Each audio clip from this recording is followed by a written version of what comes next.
Mute நீங்க போடாலும் நான் mute போடும்போது என்னையும் சேர்த்து மியூட் ஆயிடுது. நீங்களே பார்த்து எல்லாம் மியூட் போடுங்க. உணவு சாப்பிடாத எந்த ஒரு உயிரினத்தையும் நாம் படைக்கவில்லை என்பது திருமறையின் கூற்று. உண்பது, உறங்குவது, இனப்பெருக்கம் செய்வது, இது எல்லா உயிரினங்களுடைய பொதுவான வாழ்க்கை நெறிமுறை, வாழ்க்கை நடைமுறை, இயல்பான ஒரு வழிகாட்டுதல். இதுல நாம மனிதன் பகுத்தறிவு உடையவன். அவன் பார்த்து பார்த்து ஒரு விஷயம் செய்ய முடிய தெரிஞ்சவன். அவன் அறிவாற்றல் நிறைந்தவன், அறிவாற்றல் நிறைந்தவனாக படைக்கப்பட்டிருப்பவன். அதனால அவனுக்கு எப்படி பகுத்துணர்வாக செய்யணும்ன்றத அவனுக்கு முக்கியமான விஷயம் என்னன்னு கேட்டா, மற்ற உயிரினங்களுக்கு இந்த அறிவு கிடையாது. ஆனால் அது சரியா நடக்குது. மனிதனுக்கு இந்த அறிவு இருக்குது, ஆனா சரியா நடப்பதில்லை. என்ன ரீசன் அது? எல்லாம் தெரிஞ்சு போச்சுன்னு சொன்னா எல்லாம் ஓப்பன் ஆயிடுச்சு. அப்ப எப்படி வேணாலும் நம்ம பார்த்துக்கலாம், சரி பண்ணிக்கலாம் அப்படின்ற மிகை உணர்வு, மமதை. மிகை உணர்வுனா என்னன்னு தெரியல, மமதை என்னன்னு தெரியல, என்னென்னமோ வளர்றீங்களா நீங்க. சிம்பிளா சொல்லணும்னா தெனாவட்டு.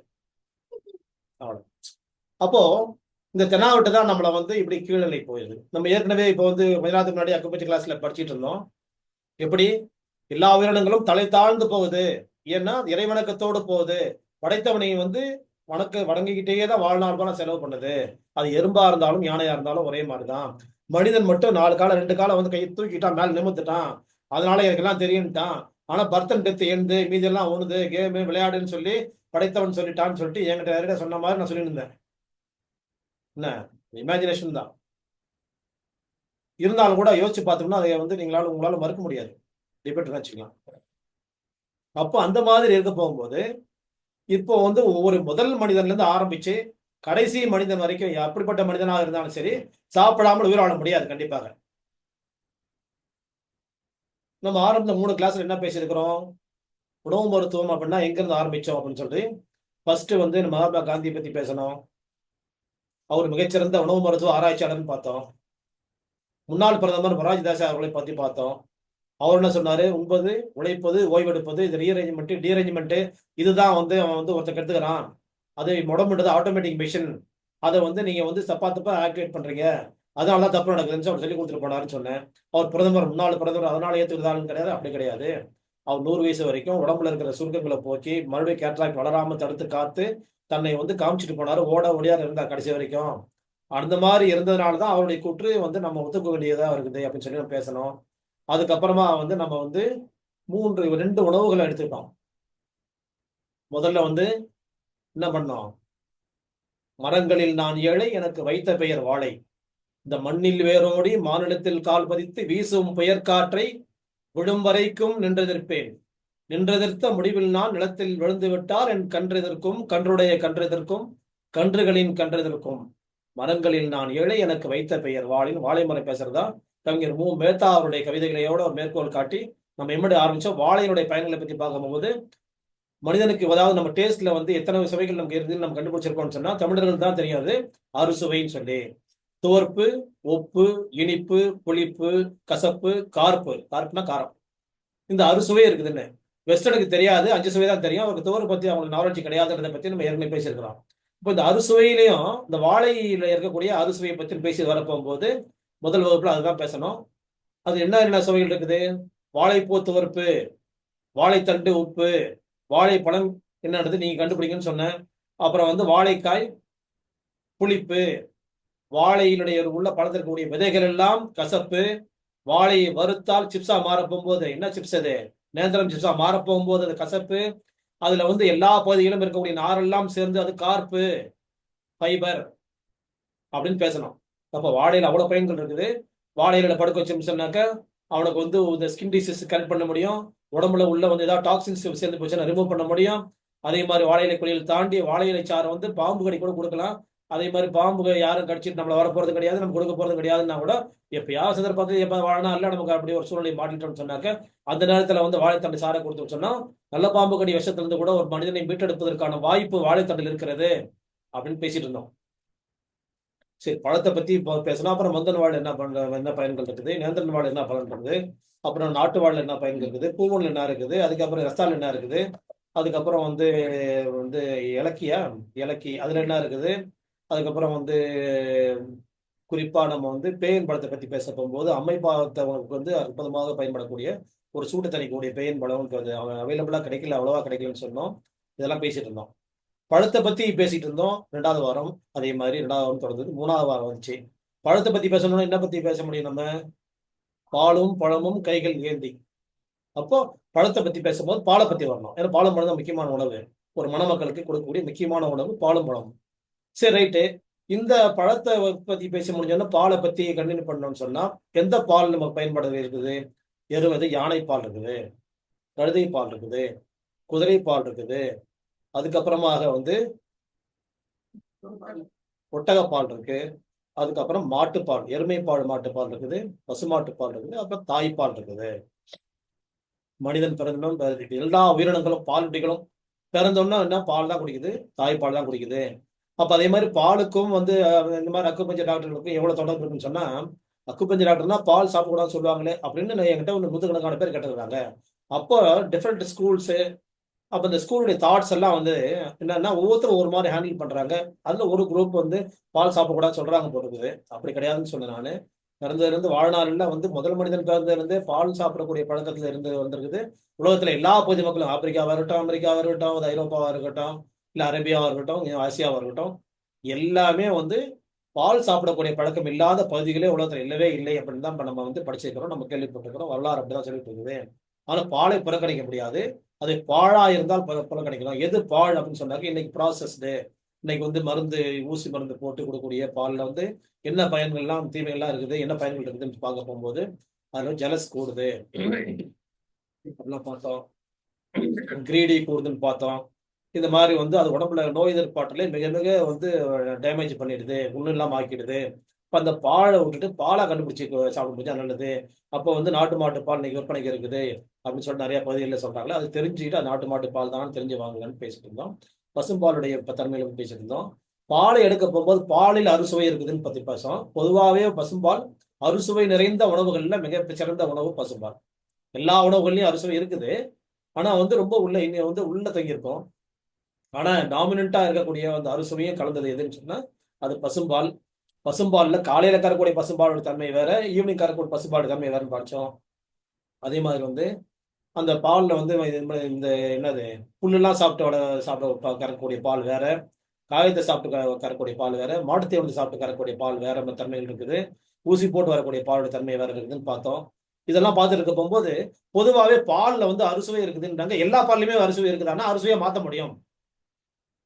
அறுசுவையை அப்படியே மாத்துறது, பாலை பாலாக குடிக்கின்ற பொழுது அதில் உப்பு சத்து இருக்கிறது, தயிராக மாற்றுகின்ற பொழுது அது தோற்ப சித்தியாக மாறுகிறது, அது மோராக கிடைக்கின்ற பொழுது அது வந்து காரச்சத்தாக மாற்றுகிறது, அது வெண்ணெய் எடுக்கின்ற பொழுது வெண்ணெய் கசப்பு தன்மை உடையதாக மாறுகிறது, அது நெய்யை உருக்கி எடுக்கின்ற பொழுது அது புளிப்புத்தன்மையும் இனிப்புத்தன்மையும் கலந்திருக்கிறது. இந்த மாதிரி அறுசுவையும் அதுக்குள்ள இருக்குது. யார் யாருக்கு எந்தெந்த சுவை தேவைப்படுதோ அந்தந்த மாதிரி எடுத்தாங்கன்னா சரி பண்ணலாம். அப்ப யார் யாருக்கு எந்தெந்த சுவை எடுக்கிறது எப்படி தெரிஞ்சுக்கிறது? அந்த சிம்டமேட்டிக்கா நம்ம வந்து சில அறிகுறிகளை படுத்தி பேசணும். அது போன வாரம் பேசுறது மறுபடியும் பேசணும் நல்லா இருக்காதுன்றக்காக இப்ப நான் பேசல இதை பத்தி. அப்போ இந்த மாதிரி ஒவ்வொரு உணவையும் எடுக்க போகும்போது அதுக்குள்ள என்னென்னலாம் பெனிஃபிட்ஸ் இருக்குது, யார் யாருக்கெல்லாம் பயன்படுகிறது, அவற்றை எப்படி பயன்படுத்தி கொள்ள வேண்டும், எப்போ வந்து அதை புறக்கணிக்கணும், அவாய்ட் பண்ணணும், எப்போ எந்த மாதிரி நேரத்தில் பால் எடுக்கக்கூடாது, எந்த மாதிரி தயிர் எடுக்கக்கூடாது, எப்போ மோர் எடுக்கக்கூடாது, எப்போ வந்து வெண்ணெய் எடுக்கக்கூடாது, எப்போ நெய் கூடாது தெரிஞ்சு நம்ம வந்து பகுத்தறிவு செய்யணும்னு சொன்னாக்க உணவு மருத்துவத்துல கொஞ்சம் ஆராய்ச்சி நமக்கு தேவைப்படுது. மிகப்பெரிய நீண்ட ஆராய்ச்சி தேவைப்படுதானா? தேவைப்படாது. ஏன்? ஏற்கனவே எவ்வளவு பேர் ஆராய்ச்சி பண்ணிட்டு வந்துக்கிறாங்க, வாழ்நாளெல்லாம் ஆராய்ச்சி பண்ணிருக்காங்க. யாரை கேட்கறது? ஒரு பாட்டியை கேளுங்க, சொல்லுவாங்க உங்களுக்கு இது நெய் சத்துக்குமா, அவனுக்கு இப்படி செல்லாயிடும், நீ வந்து பாலா குடிச்சிக்குமா, அவங்க சொல்லி தருவாங்க. நீ வந்து வெண்ணெய் எடுத்து வச்சு அதை வந்து தொட்டு சாப்பிட்டு பாரு, உனக்கு சரியா இருந்தாலே பாரு. அப்ப எந்தெந்த நோய்களுக்கு அவங்க என்ன சொல்றாங்க, நம்ம வந்து நம்முடைய முன்னோர்களை உற்று நோக்கினாலே பல விஷயம் கத்துக்க முடியும். நம்ம பாட்டிமார்கள் இல்லாம பரவாயில்ல, எவ்வளவோ இன்னைக்கு வந்து விஷயங்கள் இருக்குது, தெரிஞ்ச விஷயம் எப்படி இருக்குது, யூடியூப் வந்துச்சு, கோடானும் கோடி மாற்று எப்படி ஃபில்டர் பண்ணி எடுக்கிறது, எடுக்க முடியாது. அப்ப நாம கத்துக்கணும். நம்ம கிட்ட இருந்த பாட்டிமார்கள் யாரு, தாத்தாமார்கள் யாரு, அது அதுல இருந்து நமக்கு அப்பா அம்மாவோ நம்ம அத்தைகளோ மாமார்களோ யார் சொல்லி என்ன சொல்லி கொடுக்குறாங்களோ அதெல்லாம் உள்வாங்க தெரிஞ்சிருக்கணும். அப்படி தெரிஞ்சிருந்தோம்னு சொன்னா வழி வழியாக வரக்கூடிய அந்த உண்மைகள் எப்படி நம்ம வந்து அக்குபஞ்சர் படிக்கிறோமே, என்ன படிச்சோம்? பிலாசபிக்கல் அப்ரோச், தத்துவங்கள் அடிப்படையிலான கல்வி இதுன்னு படிச்சோம். அதே மாதிரி இதெல்லாம் எப்படி தத்துவங்கள் ஆச்சு? ப்ரூவ்டு. எப்படி ஒருத்தருக்கு குடுத்து குடுத்து குணப்படுத்தி பார்த்தவனுடைய விளைவுகள் தான் இந்த மாதிரி. அப்ப யாருக்கு நெய் சேர்க்கணும்? யாருக்கு பால் சேர்க்கணும்? யாருக்கு வெண்ணெய் சேர்க்கணும்? யாருக்கு மோர் சேர்க்கணும்? அப்புறம் சின்ன எக்ஸாம்பிள், பேதி ஆச்சு, மோர் கொடுக்கணும்.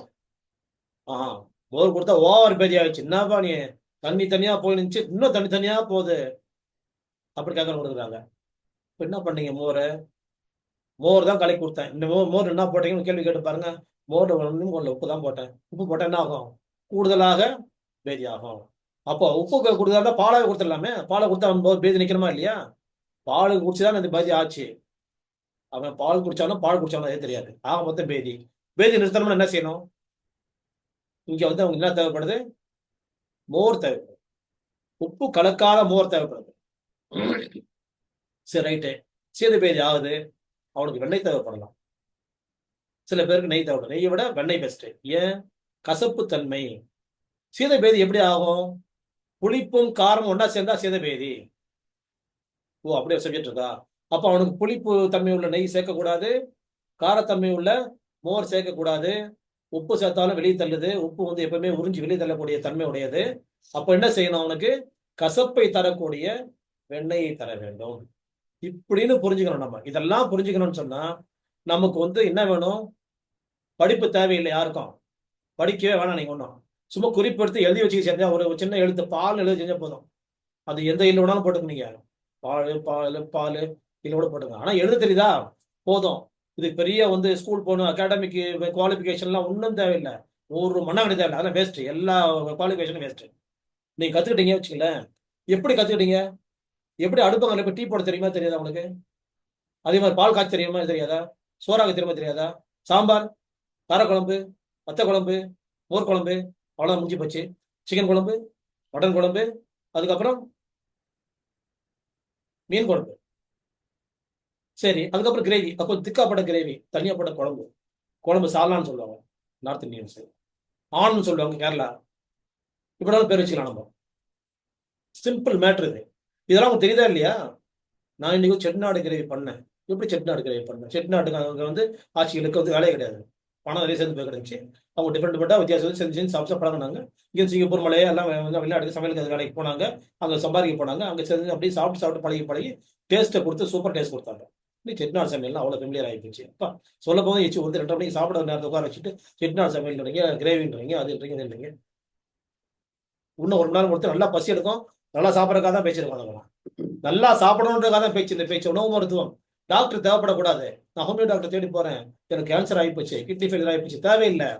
ஆயுர்வேதா தேவையில்லை, சித்தா தேவையில்லை, ஹோமியோபதி தேவையில்லை, அக்குபஞ்சர் தேவையில்லை. இதெல்லாம் விட அக்குபஞ்சர் பெட்டர். ஏன்னு சொன்னா வந்து மருந்தே கிடையாது. இதுல அக்கு பிரஷர் பரவாயில்ல, யோகா பரவாயில்ல, மூச்சு பயிற்சியா சொல்லித்தரோம், முத்திரைகள் சொல்லித்தரோம், பரவாயில்ல. அவசரமா பேசுறீங்க, ஒன்றும் புரிய மாட்டேங்குது உங்களுக்கு. பரவாயில்ல, பேசுறேன். அதாவது ரிப்பீட் பண்றதுனால வேகமா பேசுறேன். புது சப்ஜெக்ட் ஆரம்பிக்கல. நான் ஆல்ரெடி வந்து இதெல்லாம் வந்து பேசப்பட்ட செய்திகள், அதனால வேக வேகமா பேசுறேன். 2வது வந்து எடுத்தோடனே வந்து 1 மணிக்கு டல் அடிக்கும். சாப்பிட்ற நேரத்துக்கு உட்காந்துட்டு இது மாதிரி லிங்க் பண்ணிட்டு இருக்காரு. நம்மளும் சரின்ட்டு லிங்க் பண்ணி உட்காந்து என்ன சொல்றான்னு கேட்கலான்னு. என்னதான் பண்றது இப்போ? ஒரு பக்கம் வீடு திறந்துருவாரு, ஒரு பக்கம் பிள்ளைங்க வந்து டென்ஷன் ஆகிட்டு இருக்காங்க. என்னம்மா நீ உட்காந்துட்டு மொபைலில் உட்காந்துட்டு பண்ணிருக்காங்க, சீரியல் பார்க்கலையாங்க, நீ எல்லாம் ஜோக் பார்த்துட்டு இருக்கியா, என்ன பார்த்துருக்கீங்க, பாகிஸ்தான் பார்த்துருக்கியா, ஏன் மாதிரி பண்ணிட்டு இருக்கிறேன் அவங்க பிள்ளைங்க இந்த பக்கம் நோண்டுவாங்க. இல்லைனா வந்து ஆன் பண்ணி வச்சுட்டு கூட சமையல் இருக்கலாம், என்ன வேணாலும் பண்ணிட்டு இருக்கலாம், எனக்கு தெரியாது இதை பற்றிலாம். என்ன வேணாலும் பண்ணிட்டு இருக்கீங்க. நான் வந்து நீங்க வந்து 1,00,000 பேர் பார்க்கறதா நினைச்சு பேச்சிருக்கோம். என்னுடைய நான் அப்படிதான் இருப்பேன் எப்பவுமே. நீங்க அப்படியே இருந்து எப்படா இருந்துருக்கீங்க, எனக்கு பத்தி அவசியம் இல்லை. ஆக மொத்தத்துல நல்லா சாப்பிடணும். சரி, நம்ம ஆரோக்கியமாவும் இருக்கணும். நம்ம கெடுக்கிறதே வந்து உணவு தான் அதிகமா கிடைக்குது. அதாவது நல்லா புரிஞ்சுக்கணும். நம்ம வந்து நோய்கள் ஏன் ஏற்படுது அப்படின்னு சொன்னால், அதுல ஃபர்ஸ்ட் வந்து சாப்பாடு தான். அப்புறமா தான் வந்து என்விரான்மெண்ட், அதை நீங்க என்னமோ சொல்றீங்களே, அந்த என்விரான்மெண்ட் சுற்றுச்சூழல்ல இங்க தங்கி இருந்தா அந்த மாதிரி, அங்க இருந்தா அந்த மாதிரி, இங்க இருந்தா அந்த மாதிரி, ரைட்டு. அப்புறம் மைண்டுன்றீங்க. இதெல்லாம் மைண்டு யாரால கட்டுப்படுத்த முடியும்? கட்டுப்படுத்தலாம். அதெல்லாம் பயிற்சிகள் இருக்குது, ரைட்டு. எல்லாத்த விட பிரைமரியா ரொம்ப நம்மளோட ஒட்டிக்கிட்டு இருக்கிற விஷயம் வந்து உணவு தான். அன்னமயம். உடம்புல 5 லேயர்ஸ் ஆஃப் த பாடியில வந்து பேசிக் லேயர் வந்து அன்னமயம். அன்னமயம்னா என்ன? அண்ணா புதுசாக ஒரு வார்த்தை அன்னமயம், என்னமயம்ன்றீங்க, புரியுற மாதிரி பேசுங்க. சோற்றால் அடைத்த பிண்டம். பிண்டம்னா உடம்பு. சோற்றால் அடைத்த பிண்டம். சோறு தான் உடம்புல அடைஞ்சிருக்குது. சோறு இல்லைன்னா அப்படி உருகிரும் உடம்பு. சோறு உள்ள போய் தங்கிச்சுன்னா பெருகிட்டே இருக்கும். அப்போ சில உடம்புல வந்து சோறு உருக்கிற சோறு இருக்குது. அது எது? இதெல்லாம் கத்துக்கணும் நம்ம. அப்போ உணவு மருத்துவம் வந்து நம்ம தெரிஞ்சுக்கணும்னு சொன்னாக்க எந்த டாக்டரோட உதவியும் இல்லாம வாழ்க்கை நடக்க முடியாது. வாழ்நாளில் இறுதி நொடிப்பொழுது எதுவாக இருக்குமோ அந்த நொடிப்பொழுது இன்னொருத்தர் தண்ணி எடுத்து கொடுத்து குடிக்கக்கூடிய சூழ்நிலை இருக்கக்கூடாது. அதை முடிஞ்சிடணும் நம்ம. அந்த அவங்க தண்ணி கூட கொடுக்கறதுக்குள்ள முடிஞ்சிடணும். அப்படிப்பட்ட வாழ்க்கையாக நமக்கு இருக்கணும். அப்படிப்பட்ட வாய்ப்பை நமக்கு எல்லாம் அருள் புரிய வேண்டும் என்று இல்லாமல் இறைவனிடத்தில் நான் பிரார்த்தனை செய்கிறேன். எனக்காக உங்களுக்காக சேர்த்து பிரார்த்தனை செய்கிறேன். எந்த நொடிப்பொழுது கடைசி நொடிப்பொழுதாக இருக்குமோ அந்த நொடிப்பொழுது இன்னொரு தண்ணி எடுக்கக்கூடிய தண்ணியை குடிக்கக்கூடிய சூழ்நிலை இருக்கக்கூடாது அப்படின்ற பிரார்த்தனை தான் நான் இந்த இடத்துல வைக்கிறேன். அப்போ அந்த அன்னமயம் 5 லேயர்ஸ் இல்ல ஃபர்ஸ்ட் லேயர். இப்போ யோகா கிளாஸ்ல வந்தீங்கன்னா அந்த லேயர் பத்தி பேசிட்டு இருப்போம். அன்னமயம், பிராணமயம், மனோன்மயம், விஞ்ஞானமயம், ஆனந்தமயம். மற்ற 4 லேயரும் விட்டுருவோம். இந்த ஒரே ஒரு லேயர் என்னது? சோற்றால் அடைத்த பிண்டம். அப்ப திருமூலர் 3000 வருஷம் முன்ன வாழ்ந்த ஒரு சித்தர் அவர் சொல்றாரு, உடம்பார் அழியின் உயிரார் அழிவர், திடம்பட மெய்ஞானம் சேரவும் மாட்டார், உடம்பை வளர்க்கும் உபாயம் அறிந்தே உடம்பை வளர்த்தேன் உயிர் வளர்த்தேனே.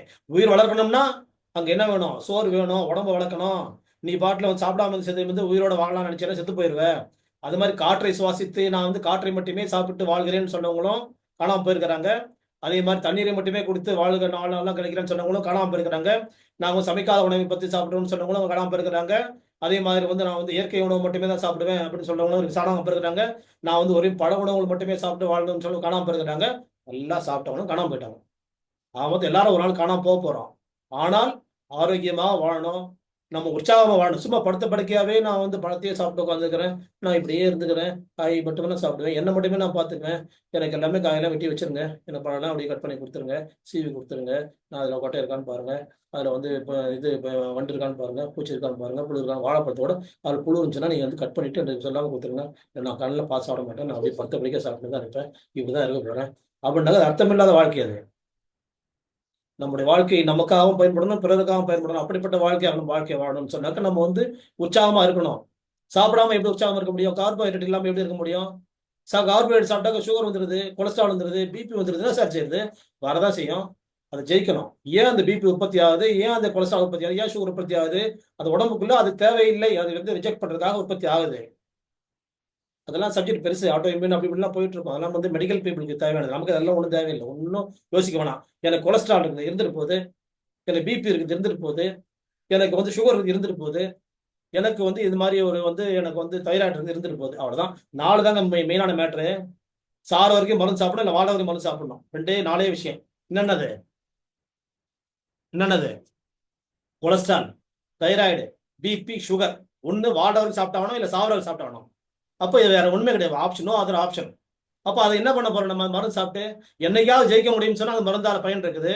என்னைக்குமே ஜெயிக்க முடியாது அப்படின்னு சொன்னாக்கா அந்த மருந்து எதுக்காக நமக்கு? அது அதை விட உணவை கரெக்ட் பண்ணலாமே. எது எனக்கு ஒத்துக்குது? கண்டுபிடிக்கிறது எவ்வளவு நாள் ஆகுது? ஒரு அறிஞர் சொல்றாரு. எந்த அறிஞர் அப்புறமா சொல்றேன், போக சொல்றேன். 40 வயசுக்குள்ள ஒருத்தன் வந்து டாக்டர் ஆயிடணும், இல்லைன்னா அவன் மூடன். 2 வார்த்தை யூஸ் பண்றாரு. 40 வயசுக்குள்ள அவன் அவனுக்கு எது ஒத்துக்குதுன்னு தெரிஞ்சு கண்டுபிடிச்சிருக்கானோ அவனெல்லாம் வந்து யாரு? டாக்டர்.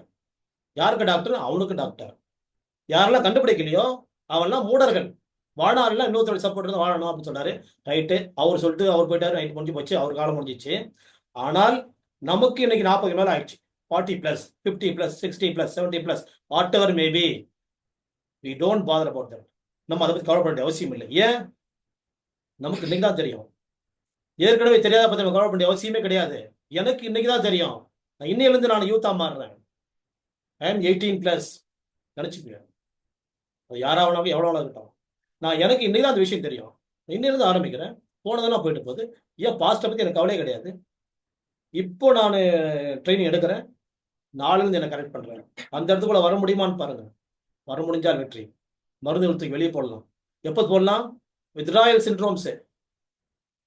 குடிகாரனுக்கு மருந்து உடனே நிறுத்தணும்னா குடியை நிறுத்தணும்னு சொன்னால் பல பக்க விளைவுகள் ஏற்படும். உனக்கு படிப்படியாக தான் குறைக்கணும். அதே மாதிரி மருந்து மாத்திரை நீண்ட காலம் மருந்து மாத்திரை இருக்கிறவங்களுக்கு படிப்படியாக குறைக்கணும். இப்போதான் ஆரம்பிச்சேன். 15 நாள், 1 மாசம், 2 மாசம், 3 மாசம் நிறுத்துங்க மருந்து. ஒன்றும் அவசியம் இல்லை. ஒண்ணுமே செய்யாது உங்களுக்கு. சரி, அப்படிதான் உங்க தொந்தரவுகள் காட்டுதுன்னு சொன்னா உள்ள என்ன தொந்தரவுகள் இருக்குதோ அதைத்தான் வந்து என்ன பண்ணுது? உடம்பு வெளியே காட்டுது. எனக்கு மயக்கமாயிட்டேன் அப்படின்னா உனக்கு உள்ள இருக்கிற மயக்கத்தை வெளியே காமிக்குது. எனக்கு வந்து ஒரு மாதிரி அல்சர் தந்துதான் இருக்குது, எனக்கு தலைவலி எப்படியே பாரமா இருக்குது, குளிச்சா தலைவலிக்குது, குளிக்காட்டி தலைவலிக்குது, படுத்தா தலைவலிக்குது. சரி ரைட்டு, சிம்டம்ஸ் இந்த அறிகுறிகளை தான் காட்டுது. அந்த அறிகுறிகள் என்னென்னன்றதை முதல்ல நோட் பண்ணுங்க. நமக்கு வந்து எந்த மருந்தும் இல்லாமல் இருக்கும்போது நமக்கு என்ன அறிகுறிகள் ஏற்படுகிறது. நான் எப்பவுமே என்னுடைய பேஷண்டோட நான் 38 வருஷமா பேசிட்டு இருக்கிற விஷயங்கள் தான் நான் இப்போ சொல்றேன். யூரின் மோஷன், பசி, தூக்கத்தை முதல்ல கவனிங்க. இந்த 4 விஷயத்துக்குள்ள தான் எல்லாமே அடங்கி இருக்குது. 5வது மேட்ரு, பெண்களா இருந்தாக்கா அந்த மாதவிடாய் பிரச்சனைகள், ஆண்களா இருந்தா செக்ஷுவல் மேட்ரு. இதுக்குள்ள என்ன நடக்குதுன்னு கவனிங்க. அப்சர்வ் பண்ணுங்க. முதல்ல உங்களை அப்சர்வ் பண்ணுங்க, லிசன் பண்ணுங்க, அதுக்கப்புறமா லேர்ன் பண்ணுங்க, அதுக்கப்புறம் பிராக்டிஸ் பண்ணுங்க. இதான் நான் சொல்லி தர ஸ்டெப்ஸ். அப்போ நாம வந்து இது வரைக்கும் அந்த விஷயங்களை வந்து கவனம் செலுத்தணுமா? 10 நாளா ஒரு குழந்தைக்கு ஊசி மோஷன் போலன்னு ஒருத்தர் ஃபோன் பண்ணாங்க. டாக்டர் காமிச்சோம். டாக்டர் காமிக்க போகும்போது அதை பத்தி பரவாயில்ல சொல்லியிருப்பாங்கன்னு சொன்னேன். ஆமா 10 நாள் அதை பத்தி கவலைப்படாங்கன்னு சொல்லிட்டாங்க. தப்பு பண்றாங்க. அவங்க தப்பு பண்றவங்களை பத்தி நம்ம பேசி போய் டைம் இல்லை. நீங்க அந்த பொண்ணுக்கு அந்த குழந்தைக்கு வந்து இப்போ வந்து எத்தனை மாசம் ஆச்சு? 2 மாசம் குழந்தை பிறந்தாங்க. உடனே மோஷன் வர வைக்கிற வேலையை பாருங்க. வந்தாலும் சரியாகும் ஏதோ வந்தாலும். அப்ப என்ன செய்யணும்? இந்த ப்ரெஷர் பாயிண்ட் பண்ணுங்க, இந்த உணவு கொடுங்க, என்ன செய்யணும்? என்ன உணவு? அந்த குழந்தைக்கு என்ன சிம்டம்ஸ் ஆனோ அதை உணவு. உடனே ஒரு பேப்பர் எடுத்து நோட் பண்ணிடலாம் என்ன குழந்தை சொல்றாங்கன்னு சொல்லி. அது கிடையாது. மலச்சிக்கல் நீக்குவதற்கு வந்து நிறைய உணவுகள் இருக்குது. அந்த குழந்தைக்கு தாய்ப்பால் கொடுக்கணும் அப்படின்னா என்ன செய்யணும்னா அந்த அம்மாவை தான் சாப்பிட வைக்கணும் மருந்தை. அது ஒரு முக்கியமான விஷயம். இன்னைக்கு ஈவினிங் கிளாஸ் பாருங்க, ரொம்ப அற்புதமான விஷயம். மருந்துகளை பத்தி பேச போறோம் இன்னைக்கு. நோட் புக் போட்டு எழுதுனீங்கன்னு சொன்னாக்கா அவ்வளவு அற்புதமா அவங்க வாழ்நாள் பயன்படும். இப்போ மருந்து தேவையில்லைன்னு பேசிட்டு இருக்கிறோம் உணவுல, அது மருந்து தேவைப்படுதுன்னு பேசிட்டு இருக்கிறோம். அது அவசர சூழ்நிலைகளுக்காக. அதுல வந்து நீங்க வந்து நிறைய விஷயங்கள் கத்துக்க முடியும். 30வது கிளாஸ் இன்னைக்கு ஆரம்பம். கவனமா பாருங்க. நோட் புக் போட்டு எழுதுங்க. கண்டிப்பா தெரிஞ்ச வரைக்கும் எழுதுங்க. எப்படி தெரியுமா அப்படி எழுதினா போதும், நம்ம புரியுமா எழுதினா போதும். எல்லாருக்கும் புரிய அவசியம், லோகத்துக்கு புரிய வைக்க அவசியம் இல்லை. இப்போ நான் பேசுறது எல்லாருக்கும் புரியணும்னு சொல்ல முடியாது. சில விஷயங்கள் சில பேருக்கு புரியும். தூய தமிழ்ல பேசுறவங்க சொல்றாரு, இன்னும் தூய தமிழ்ல பேசுறேன் என்ன பார்க்குறேன் என்ன நியாயமாகுது, தூய தமிழ் ஏமா பேசுறேன் அது தூய தமிழ்னா என்ன தெரியுமா என்னன்னு மெட்ராஸ் பாஷை, அதான் தூய தமிழ் அப்படின்னு நான் சொன்ன ஒரு ஆளுக்கு இது கரெக்ட் பண்ணாரு. இது மாதிரி பேசுறீங்க. அப்புறம் நீங்க என்ன நடுவருக்கும் என்னமோ பேசுறீங்க, சம்மந்தம் இல்லாம பழைய இலக்கியங்கள்லாம் போறீங்க. இலக்கியவாதி நம்ம இலக்கியவாதி. இலக்கிய நோக்கி யாரெல்லாம் பயணம் செய்கிறாரோ அவங்களாம் இலக்கியவாதிகள். அப்படிதான் பயணம் இருக்கும். உங்களுக்கு எப்படி பிடிக்குதோ, உங்களுக்கு ஏதாவது உங்களுக்கு புரியலன்னு சொன்னா அதை புரிய வைக்கிறது சொல்லுங்க, நான் புரிய வைக்கிறேன் உங்களுக்கு. எந்த இடத்துலையும் வந்து உங்களுக்கு வந்து தேவைப்பட்டால் எந்த இடத்துலையும் திரும்ப திரும்ப பேச தயாரா இருக்கேன். ஏன்னு சொன்னா இப்ப கத்துக்கிறது வந்து வாழ்நாளெல்லாம் பயன்பட வேண்டிய முக்கியமான கல்வி இது. சரி, உணவு அப்படின்னு ஆரம்பிச்சுட்டாக்க இப்ப திருமூலர் பேசுனது, மொராஜி தேசாய் பேசுனது, அதே மாதிரி வந்து காந்திஜி பேசுனது, இதெல்லாம் பேசியிருக்கிறோம். சரி, இப்ப நாம வந்து எங்க இருந்து ஆரம்பிக்கிறது, எப்படி ஆரம்பிக்கிறது, என்னதான் பண்றது, நம்ம ஒண்ணுமே புரியல. எல்லாரும் பேசுறாங்க. யூடியூப்ல எடுத்தா உணவு பத்தி 1000 பேர் பேசுறாங்க. அவர் டாக்டர் வந்து ஒரு சக்தி பேசுறாரு, சிவன் பேசுறாரு, அப்புறம் வந்து அவரு பெருமாள் பேசுறாரு, அவர் பேசுறாரு வந்து முகமது பேசுறாரு, அவர் பீட்டர் பேசுறாரு, தாமஸ் பேசுறாரு, யார் யாரெல்லாம் பேசுறாங்க. ஐயோ கோடானும் கோடி மேட்டர். யாருன்னு நம்ம எடுத்துக்கிறது, யாரையும் எடுக்கக்கூடாதுங்க. யாரையுமே அடாப்ட் பண்ணிக்காதீங்க, தத்தெடுத்துக்காதீங்க, யாரையும் எடுக்காதீங்க. உங்களை மட்டும் தான் நீங்க எடுக்கணும். நீங்க பகுத்தாய்வு செய்யணும். உள்ளத்துக்குள்ள நீங்க யோசனை பண்ணுங்க. நாம் என்ன செய்யணும்? நாம் உணவு சாப்பிடாத எந்த உயிரினமும் இல்லை. இப்ப நம்ம யாருமே எல்லாரும் ஒண்ணுதான். அவன் என்ன சொல்லி நம்ம என்ன கேட்கறது? நாம தான் நமக்கு சொல்லி பார்க்கணும். நாம தேடணும். சீக்கிங் நாலேஜ் எப்படி நமக்குள்ளதான் இருக்குது. நமக்குள்ள இருக்க போகும்போது நம்ம தேடணும். என்ன சாப்பாடு நமக்கு ஒத்துக்குது, ஒத்துக்கல, ஏன் இப்ப இருந்து யோசிக்க முடியாது? இன்னைக்கு நேற்று என்ன சாப்பிட்டோம்? நேற்று நைட்டு பூரி சாப்பிட்டோம்.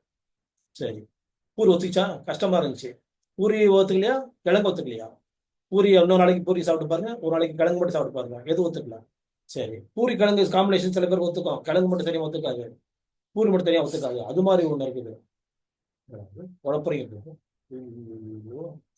ரொம்ப குழப்பறீங்க. பூரி ஒத்துக்காதவங்க இருக்கிறாங்க, கிழங்கு ஒத்துக்காதவங்க இருக்கிறாங்க. சரி, பூரி கிழங்கு ஒத்துக்காதவங்க இருக்கிறாங்க. ஆனா பூரி கிழங்கு சாப்பிட்டாதான் ஒத்துக்குதுன்றவங்களும் இருக்கிறாங்க. எனக்கு பூரி தனியாக சாப்பிட்டா ஒத்துக்காதுப்பா, கிழங்கு தனியாக சாப்பிட்டா ஒத்துக்காதுப்பா, ஆனா பூரி கிழங்கு சேர்த்து சாப்பிட்டா ஒத்துக்குதுப்பா. என்ன அர்த்தம்? பூரி வந்து காரத்தன்மையும் கசப்பு தன்மையும் உடையது, கிழங்கு புளிப்புத்தன்மையும் இனிப்புத்தன்மையும் உடையது. உருளைக்கிழங்கு தோலோடு சாப்பிட்டா தோற்பும் சேர்ந்து போகுது. உப்பு அதுலயே நம்ம போடுறோம், தண்ணி ஊற்றினாலும் உப்பு சேர்ந்து போகுது. அப்ப என்ன சுவை இல்லை? தோற்பு இல்லை. தோற்பு தனியாக தேட வேண்டிய அவசியம் இல்லை. தோற்பு வந்து ரொம்ப கம்மி தான், தானா சேர்ந்துக்கும் வந்துக்கும். அப்படி ஒரு விஷயம் இருக்குதான். அப்போ பூரிக்கிழங்கு எப்படி காம்பினேஷன் போட்டான்? காரத்தன்மை உள்ள உணவு எடுக்க போகும்போது புண்ணை இடக்கூடாது, புளிப்பு சேர்த்தோம்னா பேலன்ஸ் ஆயிடணும் அப்படின்னு பார்த்து பார்த்து கிழங்கு கண்டுபிடிச்சு, கிழங்கு மட்டும் வாயு பிடிச்சிக்கும், கேஸ் ட்ரபிள்னு சொல்ல போறான். அவனுக்கு அதில் கருவேப்பிலை போடு, கொஞ்சம் உப்பு போடு, கொஞ்சம் கடுகு கடுகு போடு, கொஞ்சம் எண்ணெயை பொறுத்தாளி, எண்ணெய் கசப்பு, கடுகு கசப்பு, கருவேப்பிலை கசப்பு, இதெல்லாம் போட்டு காம்பினேஷன் போடு. பூரி ஒத்துதா இல்லையா பாரு இப்போ. கரெக்ட். பூரி கிழங்கு ஒத்துக்குது. பூரி தனியாக சாப்பிட்டா ஒத்துக்க மாட்டேங்குது. கிழங்கு தனியாக சாப்பிட்டா ஒத்துக்க மாட்டேங்குது. எப்படி தெரியும்? கிழங்கு வந்து சாம்பார் வச்சிருந்தாங்க, ஒரே கேஸ் ட்ரபிள் ஆயிடுச்சு. சாம்பார் கேஸ் ட்ரபிளா, எனக்கு பூரி இது கிழங்கு கேஸ் ட்ரபிளான்னு புரியாமல் போச்சு. ரைட்டு. பூரி மட்டும் சாப்பிட்டேன், எண்ணெய் பலகாரம் மயக்கமா இருந்தது எனக்கு. அப்ப எண்ணெயை முறிக்கிறதுக்கு அந்த புளிப்பு வரப்போது முறிச்சிச்சு. ஓ, இப்படி ஒரு விஷயம் இருக்குது. அப்ப பூரி கிழங்குன்றது எப்படி கண்டுபிடிச்சிருக்கான் பாருங்க.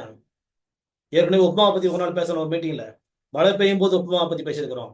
புயல் காத்து அடிக்கும் போது உப்புமா பத்தி பேசியிருக்கிறோம். அறுசுவையும் கலந்த உணவு உப்புமான்னு பேசியிருக்கிறோம். எதுவும் கிடைக்காதப்போ அவசர உணவாக உப்புமா பயன்படுகிறது. இன்னைக்கு கிடைக்கிற இந்த பேக்கரி ஃபுட்லாம் விட உப்புமா எவ்வளவு மேலானது. இந்த சம்சாவெல்லாம் வாங்கி சாப்பிட்றத விட, இந்த மைதா பொருள் வாங்கி சாப்பிட்றத விட உப்புமா எவ்வளவு மேலானது. அது ஆறி போன உப்புமா, தீஞ்சு போன உப்புமா, பழைய உப்புமா எப்படி இருந்தாலும் ஓகே தான். பப்ஸ், பரோட்டா, ஒரு ஜான் வேற இல்லாட்டா அந்த உலகத்தில் இது கலாட்டான்னு ஒரு பாட்டு இருக்கு, பழைய பாட்டு. 1947 50 வந்த பாட்டு. உணவு பஞ்சமே வராட்டா உயிரை வாங்குமா பரோட்டா. அப்ப இந்த பரோட்டாவுடைய தீமைகள் எவ்வளவு இருக்குது அந்த காலத்துல. ஏன் சோறு கிடைக்காத அரிசி பஞ்சம் வந்ததுனால வந்து பரோட்டா கண்டுபிடிச்சாங்க மனுஷன். அந்த கோதுமையை ப்ராசஸ் பண்ணி பண்ணி பண்ணி இந்த ஃபைன் ஃப்ளவரா மாத்தி கண்டுபிடிச்சாங்க. ஏன் அதுல மிஸ்டேக் பண்ணுது? அந்த வெள்ளை கலர் போடுறதுக்கு ஒரு கெமிக்கல், சாஃப்ட்னஸ் கொடுக்குறதுக்கு ஒரு கெமிக்கல், அதுக்கப்புறமா வந்து அது குளூட்டன், ஸ்டிக்கி, பசை உள்ளதாக இருக்குது. குடலை போய் ஒட்டிக்குது. குடலை ஒட்டிட்டு அந்த பொருள் உணவு ஜீரணமாகறதுக்கு 72 மணி நேரம் டைம் எடுக்கும். ஏன் 72 மணி நேரம் ஆகுது பொருளா ஜீரணமா இருக்கு? ஹார்ட் ஒரு விஷயத்தை வந்து உள்ள வெளித்தள்ளுறதுக்கு அது 72 மணி நேரம் டைம் எடுத்துக்கும். 3 நாள் டைம் எடுத்துக்கும். முடியலன்னா ஹார்ட் அட்டாக் வந்துடும். 3 நாள் முயற்சி எடுக்குது. அதனால வந்து வந்து பிசு பிசுப்பு ஒத்துக்காத உடல்நிலை யாரா இருந்தாங்கன்னு சொன்னா, இப்போ புளிப்பு ஒத்துக்காதவங்க, கசப்பு ஒத்துக்காத அப்படிலாம் சொல்லல. பிசு பிசுப்பான உணவுகள் யாருக்காவது ஒத்துக்கலையா? நீங்க நோட் பண்ணி வச்சுங்க. அப்ப நமக்கு பரோட்டா ஒத்து வராதுப்பா, சமோசா ஒத்து வராதுப்பா, முடிவெடுத்து எழுதி வச்சோம். உனக்கு வந்து ரொம்ப ஹீட் பாடி அப்படின்னு சொன்னா நீ பரோட்டா எடுத்தா ஒத்துக்கும். பரோட்டா ஒத்துக்கும். அது எப்பன்றதை பத்தி பின்னாடி சொல்றேன்னு ஒரு கிளாஸுக்கு சொன்னேன் நான். இப்ப சொல்லிட்டு இருக்கிறேன். ஹீட் பாடி, பித்த உடலினர், அவங்களுக்கு இந்த பரோட்டா சாப்பிட்டா ஒன்றும் செய்யாது. ஹீட் பாடினா எப்படி கண்டுபிடிக்கிறது? டென்ஷன் பார்ட்டி அவன் சொல்லுன்னு இருப்பான், லவுடப் பண்ணுவான். ஸ்பீச் வந்து லவுடப், எப்படி ஆக்ரோஷமா இருக்கும். என்னான்ற அப்படின்னா அப்போ அந்த மாதிரி உள்ளவனுக்கு ஒத்துக்கும். ஏன்? அவனை சாஃப்ட்னஸ் கூல் பண்ணணும். முதல்ல குடல்ல அடைச்சிட்டா அமைதியா இருக்கும். குடல்ல போய் பரோட்டா ஃபில்லப் பண்ணிட்டோம்னா அமைதியா இருப்பாங்க. அந்த பரோட்டா அந்த குடல்ல வந்து பரோட்டா ஜீரணம் ஆகிற வரைக்கும் ரத்த ஓட்டம் அந்த போயிட்டு இருக்கோம். மூளைக்கு போகாது பாரு. அப்போ அவன் சாஃப்ட் ஆயிடுவான். இது வந்து விளையாட்டா பேசுறாலும் உண்மைதான். ஏன்? மூளைக்கு ஓவர் ரத்தம் போயிட்டு இருக்குது அவனுக்கு. அது கொஞ்சம் அடக்கணும். என்ன பண்றது? போடு பரோட்டா, 4 பரோட்டா சாப்பிடுவான், இன்னொன்று சாப்பிடுப்பான், 5வது பரோட்டா போடுப்பான், ஆட்டை வந்து பணம் போப்பான். போட்டால் அந்த பரோட்டா போய் ஜீரணமாகிறதுக்கு 72 மணி நேரம். மலைப்பாம்பு இது தவளை முழுங்கிற மாதிரி தவளை முழுங்க பாம்பு முழுங்கிற மாதிரி அப்படியே மெல்ல அது ஊறி ஊறி ஊறி. ஏன்னா ஒரு பொருள் ஜீரணமாகிறது நம்ம அடுத்த வேலை பசிக்கும். இன்னும் காரணமும் பரோட்டா ஜீரணமாகுதுன்னு சொல்லிட்டாரு பெருசா செஞ்ச மாதிரி. மதியானம் காலைல பரோட்டா சாப்பிட்டா மதியானம் பசிக்குது. பசின்ற இடம் வேற, ஜீரணன்ற இடம் வேற. எப்படி? பசிக்கு தூண்டக்கூடிய இடம் வந்து ஸ்டொமக்கு. இஸ்டமக் எல்லாருக்கும் புரிஞ்ச இஸ்டமக், உணவு இறைப்பை. சரி, ஜீரணமாகக்கூடிய இடம் எங்க? சிறுகுடல். சிறுகுடல் எவ்வளவு லென்த் இருக்குது? 22 அடி 10 இன்ச் இருக்குது. 22 அடியும் 10 இன்ச்சுக்குள்ளேயும் போய் அது நான் வந்து மலைப்பம்பா மாதிரி நான் வந்து வெளியே வர்றதுக்கு 22 அடி 10 இன்ச்சு 23 இன்ச்சுன்னு வந்து 23 அடின்னு வந்து தவறாக வச்சுக்குவான். 23 அடி தாண்டினதுக்கு அப்புறம் ஒரு 5 அடி இருக்குது பெருங்குடல். அதுக்குள்ள போய் 28 அடிக்கு தாண்டி வெளியே வர்றதுக்கு எத்தனை நாள் ஆகும்? அது வரைக்கும் இந்த பசியோட இருக்க வந்து எப்படி பசி இல்லாம இருக்கும்? 22 அடியே ஃபுல்லா பார்க்கும்போது அவனுக்கு வாந்தி வரும். வாந்தி கூட இருக்கவங்கலாம் சேர்ந்து கொம்பட்டி வாந்தி எடுக்கிற மாதிரி இருக்கும். ஐயோப்பா, இந்த மாதிரி சம்சா வாங்கி கொடுத்துட்டு வாந்தி எடுக்க வைக்கிறாங்க அப்படின்ற மாதிரி இருக்கும். அப்போ நாம வந்து என்ன ஆகுது? 22 அடி 28 அடியை ஃபில்லப் பண்ணிட்டாங்க. அப்பதான் என்ன ஆகும்? இஜெக்ஷன். இப்படி மேல் பக்கமாக உடம்பு எதை தள்ளினாலும் ஹீட்டு, கீழ்ப்பக்கமாக எதை தள்ளினாலும் கூல், வேதி, அந்த கெட்ட காற்று வெளியேறது, அதே மாதிரி யூரின் அவுட்புட், இதெல்லாம் கூல். இப்படி மேல் பக்கமா வருது ஏப்பம், இது கொமட்டல், வழக்கு வாந்தி எடுக்கிறது, இதெல்லாம் ஹீட். அப்ப ஹீட் எப்படி ஆகுது? ஹார்ட் பம்பிங் ஸ்டேஷன் என்ன பண்ணுது, ஸ்பீடப் பண்ணுது. சீக்கிரம் சீக்கிரம் சரி பண்ண முடியல. ஐயோ இப்போ இவன் ஃபில்லப் பண்ணினே இருக்கலாம்ப்பா. 28 அடி 29 அடி ஃபில்லப் பண்ணிட்டான் இவன். 28 அடி தான் இருக்குதுங்க. 23 + 5 28 அடி ஃபில்லப் பண்ணிட்டதுக்கு அப்புறமும் 29 அடிக்கு ட்ரை பண்ணுது பாரு இவன். சும்மா படுத்துக்கின்னு சாப்பிட்டே இருக்குது பாரு. அந்த டப்பா சோன் இப்படி சாப்பிட்டு பாரு. இந்த பக்கமா ஏதோ ஒன்று உள்ள தள்ளி விடுது. அங்க வேற இது பீடா ஒன்று போட்டுருக்குது. இன்னும் இது வேற. அப்போ என்ன பண்றது? இப்படி தள்ளு முதல்ல இவனை. இப்படி கொண்டு வா. வாந்தி வாந்தி வாந்தி. அப்போ கண்டினியூஸ் வாந்தி வர போகும்போது டாக்டர் சொல்லுவாரு, கிட்னி செக் பண்ணிடலாம், யூரியா கிரியேட்டின் செக் பண்ணலாம், கூடும், கிட்னி அடி வாங்கும். ஏன்னா அது ஒரு கிளென்சிங் ப்ராசஸ் கிட்னி நடக்கும். பிளட் பியூரிஃபிகேஷன் அங்கதான் நடக்குது. அது எப்படி பிளட் பியூரிஃபை பண்ண முடியும்? ஏன் இம்பியூர் பிளட்டா மாறுது? ஓவரா ஹார்ட் வேலை செய்யறதுனால தான் வந்து இம்பியூர் பிளட்டா மாறுது. என்னங்க சயின்ஸ்குள்ள போயிட்டீங்க, என்னென்னமோ போடுறீங்க, கொஞ்சம் புரிஞ்சுக்கங்க. ஏன் வந்து கிட்னி ரத்தத்தை சுத்திகரிக்குது? அதிகமான ரத்தம் சுத்தமா வந்து ஹார்ட் வந்து வேலை வந்து செஞ்சு அசுத்த ரத்தமா மாறுது. ஹார்ட் அதிகமாக வேலை செஞ்சால் ரத்தத்தை வந்து அசுத்தமா மாறணும். அதுக்கு கிட்னில கொடுக்கும். அதனால ஸ்பீடப் பண்ணி கிட்னியை வந்து கிளீன் பண்ண முடியாது. கிட்னியால என்னால முடியாதுன்னு கை தூக்கிடும். அப்போ என்ன பண்ணும், வாந்தி ஆரம்பிச்சிடும். அப்போ வாந்திக்கும் கிட்னி கனெக்ஷன் இருக்குது. அப்போ கிட்னி ஃபெயிலியர். அப்போ ஏன் அந்த அளவு விடணும்? எல்லாம் எங்க இருக்குது? சாப்பாடுல தான் இருக்குது. சரி, இப்போ உனக்கு வந்து கஷ்டமா இருக்குது, உடம்புல ஏதாவது கஷ்டம் இருக்குன்னா ஒருவேளை பட்டி போட்டு பாரு, சரியாயிடும். ஒரே ஒரு வேளை ஒரு ஒரு மீல் ஸ்கிப் பண்ணுங்க, சரியாயிடும். நான் அக்குபஞ்சர் தான் பண்றேன், சரியாகும். நான் வந்து ஆயுர்வேதம் தான் சாப்பிட்றேன், சித்தா தான் சாப்பிட்றேன், நான் யுனானி தான் சாப்பிட்றேன். யுனானி என்ன சாப்பிட்றீங்க? யுனானி ஷர்பத், ஆயுர்வேத கஷாயம், சித்தாவில் சூரணம், எதுவுமே சரியாகல. நான் ஹிஜாமா பண்ணி பார்க்குறேன், தினமும் பண்றேன், யோக முத்ராலாம் வச்சு பார்த்துட்டேன், நான் ஆசனாஸ் பண்ணேன், நான் மூச்சு பயிற்சி பண்ணேன், மூச்சு பண்ணும்போதே வந்துடுது. எதுவுமே இது வேணாங்க, பட்டினி போட்டால் சரியாயிடும். சரி, பட்டினி போட்டதுக்கு அப்புறமா நம்ம உடம்புக்குள்ள ப்ராசஸ் அலோ பண்றோம். அலோ பண்ணும்போது சில சிம்டம்ஸ் காமிக்கும். என்ன பண்ணுது? அப்பதான் வந்து இது கிளீன் பண்ண ஆரம்பிக்குது. அப்ப என்னடா இந்த மாதிரி தோற ஆரம்பிச்சுட்டு, என்ன காரணம்? அப்போ வந்து கிளீன் பண்ண ஆரம்பிக்குது. அப்ப என்ன ஆகும்? ஸ்கின் ரேஷஸ் வரலாம், தோல்ல தடிப்பிருப்பா வரலாம், ஒரு மயக்கம் வரலாம், தலைவலி வரலாம், வாந்தி எடுக்கலாம். இதெல்லாம் வந்து உள்ள இருந்து என்ன பண்ணுது உடம்பு? வெளியே தள்ள ட்ரை பண்ணுது. சின்ன சின்ன அறிகுறிகள் மூலமாக பெரிய பெரிய விஷயங்கள் சாதிச்சிடலாம். சின்ன அறிகுறிகள் நம்ம கரெக்ட் பண்றது மூலமா பெரிய பெரிய நோய்களை சேஃப்டி பண்ணிடலாம், இல்லாம ஆக்கிடலாம். ராஜ உறுப்புகளை நம்ம நல்லா சேஃப்டியா வச்சுக்கலாம். ராஜ உறுப்புகள் நாங்க புதுசா என்ன சொல்றீங்க? உயிருக்கு வந்து ஆபத்தை ஏற்படாமல் பாதுகாக்கக்கூடிய உறுப்புகள்லாம் ராஜ உறுப்புகள். ஹார்ட், கிட்னி, லிவர், அந்த மாதிரி. சரி, இப்போ வந்து நாம் என்ன செய்யணும்? எங்க இருந்து நம்ம ஸ்டார்ட் பண்ண போறோம்? பாலும் பழமும் சாப்பிட்டாச்சு. இப்போ நம்ம ரொட்டீனா என்ன சாப்பிட்றோன்றத வந்து நோட் பண்ண தெரிஞ்சுக்கணும் நம்ம முதல்ல. ரேண்டமா ஒரு 1 மந்த் ஒரு நோட் புக் போட்டு காலை நைட்டு வரைக்கும் எவ்வளவு தண்ணி குடிக்கிறோம், என்னென்ன சாப்பிட்டோம், என்னென்ன சாப்பிட்டது, என்னென்ன வாட் ஆர் த இன்கிரீடியன்ஸ்,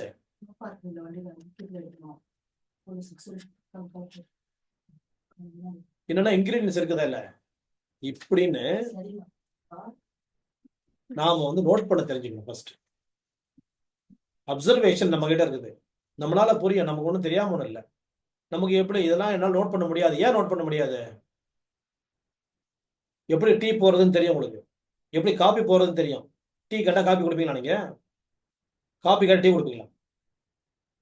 சரி, இட்லின்னு கேட்குறேன், வேகமாக ஒரு தோசை எடுத்து வச்சு ஊற்றி உணர்ந்து அந்த இட்லி கொடுத்தா ஒத்துக்கோமாப்பா? உனக்கு இட்லின்னா என்னன்னு தெரியுமா தெரியாதா? தெரியும். தோசை தெரியும், பொங்கல் தெரியும், பூரி தெரியும், வடை தெரியும். அப்போ எதுக்கோ டிஃப்ரெண்ட் டிஃப்ரெண்டாக செய்ய தெரியுமில்ல? அப்போ நோட் பண்ணது ஏன் தெரியாது உங்களுக்கு? சரி, ஒரு மாசம் எழுதி பாருங்க. அதுல நோட்ஸ் எடுங்க. எப்படி தெரியுமா? டெய்லி எழுதி வைக்கிறீங்கல்ல, இன்னைக்கு கஷ்டம் வந்துச்சு, நேற்று என்ன சாப்பாடோ அதுல வந்து ஒரு அண்டர்லைன் பண்ணி வைங்க. இன்னைக்கு கஷ்டமா இருக்கிற அன்னைக்கு முன்னாள் சாப்பாடை பத்தி பார்க்கணும்.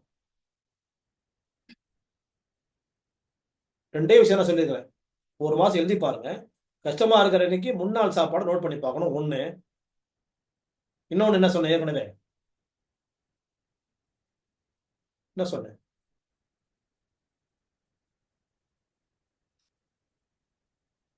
அரை மணி நேரம் ஆச்சு கிளாஸ் ஆரம்பிச்சு. 2 விஷயம் தான் சொல்லுது. உணவு மருத்துவத்தில் நீங்கள் நோட் பண்ணி பார்க்கணுன்ற ஒரு மேட்ரு. இன்னொரு மேட்ரு சொல்லியிருக்கிறேன் உங்களுக்கு. டெஸ்ட் எனக்கு கவனிங்களா இல்லையான்னு தெரியல எனக்கு. சரி, அது இருக்கட்டும். இப்போ அதை கொஞ்ச நேரம் பெணியில் வைங்க, நான் சொல்கிறேன். சொல்ல மாட்டேன், நீங்கள் தான் சொல்லணும். யாராவது கொடுத்தீங்கன்னா சொல்லணும், நான் இன்னும் சொல்லவே மாட்டேன். எனக்கு தெரியவே தெரியாது, மறந்துட்டேன். நான் நெக்ஸ்ட் இயரே கேட்டு. அப்போ இந்த உணவுகளை வந்து எந்த உணவுகள் நம்ம சாப்பிட்டு வரோமோ அந்த உணவுகளில் தான் நமக்கு வந்து தீமைகள் இருக்குது, நன்மைகள் இருக்குது. சாப்பிடாம உயிர் வாழ முடியாது. அப்போ கொஞ்சம் வந்து மாற்றங்களை ஏற்படுத்தணும். அந்த மாற்றங்களை ஏற்படுத்துறதுக்கு நாம் தயாராகணும். சரி, எங்கெல்லாம் தயாராகலாம்? நான் உங்களுக்கு எங்கேருந்து சொல்லித்தரணும்னு ஆசைப்படுறேன்னா, விதையிலேருந்து சொல்லித்தரணும்னு ஆசைப்படுறேன். எல்லாருக்கும் அது பொருந்துற மாதிரியா இருக்குமான்னு எனக்கு தெரியாது. இன்னைக்கு இல்லை, என்னைக்காவது பொருந்துற மாதிரி இருக்கும் கண்டிப்பாக. அப்போ நான் எங்கேருந்து ஆரம்பிக்கிறது தெரியுமா? விதைகள், விதைக்கக்கூடிய நிலம், அதற்கு தேவையான தண்ணீர், அது வளரும் பொழுது அதற்கான உரம், அது பாதுகாப்பாக இருப்பதற்கான பூச்சி மருந்துகள், அப்புறம் விளைச்சல், அறுவடை வரைக்கும் நீங்க திங்க் பண்ணணும். ஒரு உணவும். இப்ப 3வது விஷயம் நான் சொல்றேன். நான் சொல்லித்தர 3வது விஷயம், நம்ம சாப்பிட்ற சாப்பாடுக்குள்ள என்னெல்லாம் இருக்குதுன்றத கவனம் நம்ம இருக்கணும். அப்ப நம்ம வெளி சாப்பாடு வாங்குறத அவாய்ட் பண்ணணும். நம்ம ஏன்? நம்ம வீட்டை செஞ்சோம்னு சொன்னா நம்ம வந்து எவ்வளோ அரிசி போட்டோம், உளுந்து எவ்வளோ கலந்தோம், எவ்வளோ வெந்தயம் போட்டோம், எவ்வளோ நேரம் ஊற வச்சோம், என்ன தண்ணி ஊற்றி ஊற வச்சோம், இந்த கிரைண்டர் தண்ணீர் கழுவிக்குமா கழுவலையா, கிரைண்டரோ மிக்சியோ கழுவணுமா கழுவலையா, என்ன தண்ணியில் கழுவணும், கழுவி காய வச்சோமா தொடச்சோமா, தொடச்சி எந்த துணியில் தொடச்சோம், இவ்வளோ விஷயங்கள் நமக்கு வந்து கவனிக்கணும். அப்படின்னு சொன்னா நம்ம வந்து வெளியில வாங்க சாப்பிட சாப்பாடு இதெல்லாம் யோசிக்க முடியுமா நம்மளால? அதுக்காக வெளியே சாப்பிடாம இருக்க முடியாது, வேற வாய்ப்பு இல்லை. சூழ்நிலை வேற மாதிரி இருக்குது. அதுக்காக எடுத்தோடனே வந்து இப்போ அந்த காலத்துல வந்து முதல்ல தோட்டத்துல தான் டாய்லெட் இருந்துச்சு. இப்போ பெட்ரூம்ல வந்துச்சு அட்டாச்சு. ஃபியூச்சர்ல வந்து கிச்சன் அட்டாச்சு வரப்போகுது. ஒரே ரூம்ல அட்டாச்சுனா கிச்சன் சேர்ந்து தான் வரப்போகுது. அப்போ கிச்சன்ல சேர்ந்து வந்துச்சுன்னு சொன்னா கிச்சன்ல என்ன பண்ண, பெட்ரூம்குள்ள இருக்கிற கிச்சன்ல என்ன பண்ண போறோம்? ஒன்றும் பண்ண மாட்டோம், சும்மா ஹீட் பண்ணுவோம் அவ்வளோ. எலக்ட்ரிக் இதை வச்சுட்டு அது ஹீட் பண்ணி சாப்பிடுவோம். எந்த ஹீட் பண்ணி எதை ஹீட் பண்ணி சாப்பிடுவோம்? இந்த ஆர்டர் கொடுத்து வாங்குவோம்ல, வீட்டுக்கு போட்டு அவங்க கூட கொடுப்பான்ல, டொமேட்டோ, பிரிஞ்சால் அப்படி கம்பெனிக்காரெல்லாம் வருவான்ல, அவங்க கொடுக்கறத வாங்கி சாப்பிட போகிறோம். அவன் வந்து செய்யற இடத்துல எப்படி செஞ்சான், பேக் பண்றவன் எப்படி பேக் பண்ணான், குடா கொடுக்க போகும்போது நடுவில் பிரிச்சு என்ன செஞ்சான் இவன், அப்படின்றதெல்லாம் நம்ம யோசிக்கணும். அப்போ நம்ம சாப்பிட்ற சாப்பாட்டில் இதெல்லாம் கவனிக்க வேண்டியது. இப்போ எங்கேருந்து ஆரம்பிக்கணும்? நமக்கு இடம் இருந்தால், இப்போ இந்த மலைகள்லாம் வந்து போறோமே, கொடைக்கானல்லாம் போறோமே, ரிசார்ட்ஸ் என்ன இருக்குதுங்கலாம், என்னென்ன இருக்குது ரிசார்ட்ஸு, ஹோட்டல்ஸு, லாட்ஜஸ்ஸு, ரிசார்ட்ஸு, அப்புறம் கெஸ்ட் ஹவுஸு, அப்புறம் காட்டேஜ். அந்த விஷயம் தான் யோசிக்கிறேன். ஒரு ஜங்கிள்ல காட்டேஜ், மலைகள்லயும் காட்டேஜ் இருக்கு. ஏன்னா மலைகள்லயும் மரங்கள் இருக்குது இல்லையா? இப்ப தண்ணிக்குள்ள போகும்போது போட் ஹவுஸ், கடலோரத்தை போகும்போது ரிசார்ட்ஸ், தண்ணிக்குள்ள போகும்போது போட் ஹவுஸ், அது ஏரியோ கடலோ, மலையோ காடுகளோ காட்டேஜஸ்.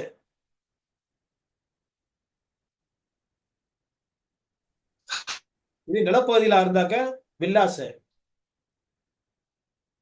வில்லா வில்லேஜ் தான் சுருக்கி வில்லா வாக்கிட்டாங்க. அது இல்லாம போனதுனால அது வில்லா. நமக்கு அதுக்கெல்லாம் வாய்ப்பு இல்லைங்க. வில்லாஸ் வாங்கி அதுல குடியிருக்கிற அளவுக்கு கோடிக்கணக்கில் பணம் என்கிட்ட இல்லைங்க. கெஸ்ட் ஹவுஸ், அந்த மாதிரி ஃபார்ம் ஹவுஸ், காட்டுக்குள்ள போய் ஃபார்ம் ஹவுஸ் கட்டி வாழ்றதுக்கான வாய்ப்பு இல்லைங்க. மலைகளில் போய் காட்டேஜ் வாங்கி யூஸ் பண்றதுக்கோ இல்லை ஒரு நாள் வாடகை கொடுத்துருக்கு கூட எங்களுக்கு வாய்ப்பு இல்லைங்க. கேரளாவில் போய் நான் போட் ஹவுஸ்லேயே வாழக்கூடிய வாய்ப்பு எங்களுக்கு இல்லைங்க. ஒரு நாள் கூட அங்கே சுற்றி பார்க்கலான பணம் கூட எங்களுக்கு இல்லைங்க. அது மாதிரி கடற்கரை ஓரத்தில் ஈசிஆருக்குள்ள போய் ரிசார்ட்ஸ் எல்லாம் வாங்கி, இல்லை அட்லீஸ்ட் ஒரு நாள் போய் ரிசார்ட் தங்குற அளவு கூட எங்க சூழ்நிலை சரியா இல்லைங்க. அப்படி நினைக்கிறவங்களுக்கெல்லாம் அற்புதமான வாய்ப்பு.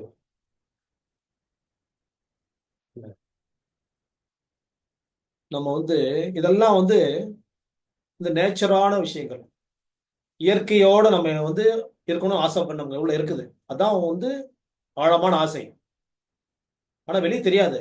நம்ம பார்க்கறதுக்கு பரபரப்பா நகரத்துல வாழ நினைக்கணும் ஒழிய, நகரத்திலேயே 24 மணி நேரம் இருக்கலாம்னு சொன்னா நம்ம எதுக்காக வந்து இந்த வில்லாஸும் கெஸ்ட் ஹவுஸும் அது ஒரு போட் ஹவுஸும் அதுக்கப்புறம் வந்து இந்த மாதிரி தனித்தனியா வந்து காட்டேஜஸும் தேவைப்படுது.